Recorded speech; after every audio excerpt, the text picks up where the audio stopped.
सवाल ये है कि थॉट्स और इमोशंस जो हम पल पल अनुभव करते हैं, एक्सपीरियंस करते हैं, और कहा जाता है कि थॉट्स और इमोशंस हम नहीं हैं, हम उनसे अलग है।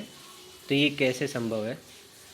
क्योंकि हम जो भी लाइफ जी रहे हैं, हमारा डे टू डे एक्सपीरियंस है, वो थॉट्स और इमोशंस के ऊपर बेस्ड है। तो नहीं लगता कि हम उससे अलग है।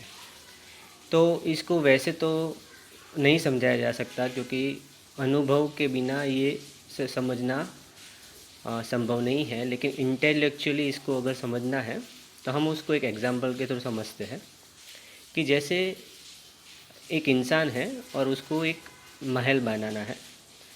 तो उसकी एक डिज़ायर है कि वो महल बनाए। तो जो महल बनाना है वो 1 साल बाद कंप्लीट होने वाला है, और उसने उस महल को बनाने के लिए एक स्केच तैयार किया।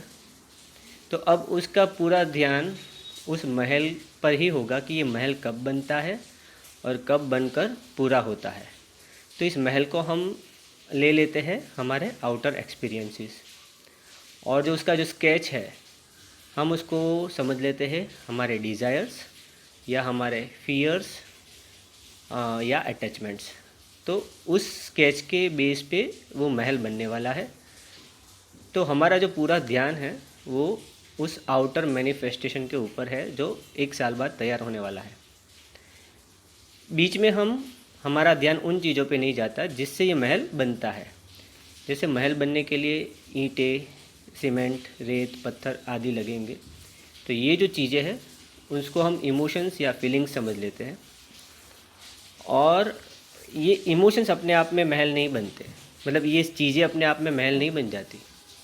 इनको बनाने के लिए बाइंडिंग प्रोसेस होना ज़रूरी है, और इन चीज़ों को मिलाकर अगर कोई महल बनाता है तो वो है वर्कर्स।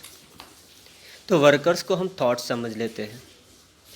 तो अब इस पूरे एक्सपीरियंस को अगर हम देखें तो आउटर मैनिफेस्टेशन हम नहीं हैं, और इसके बीच में हमारे और इस आउटर मैनिफेस्टेशन के बीच में जो प्रोसेस हो रही है थॉट्स और फीलिंग्स के थ्रू, वो भी हम नहीं है।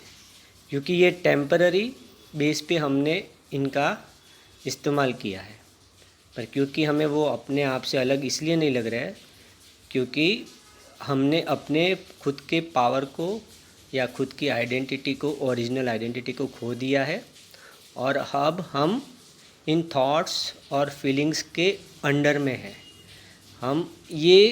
हम आइडेंटिफाइड हो गए इनसे, और ये हमारे ऊपर वर्क कर रहे हैं। तो अगर इसको थॉट्स और इमोशंस कोई प्रॉब्लम नहीं है, अगर हम कहें कि ये थॉट्स और इमोशंस तो अपने आप आते हैं, तो ये कोई प्रॉब्लम नहीं है। प्रॉब्लम है ownership, my thoughts my emotions. तो जब यहाँ से हम डिटैच होना शुरू हो जाते हैं तो अपनी ओरिजिनल आइडेंटिटी के करीब पहुँचना शुरू हो जाता है। Thank you.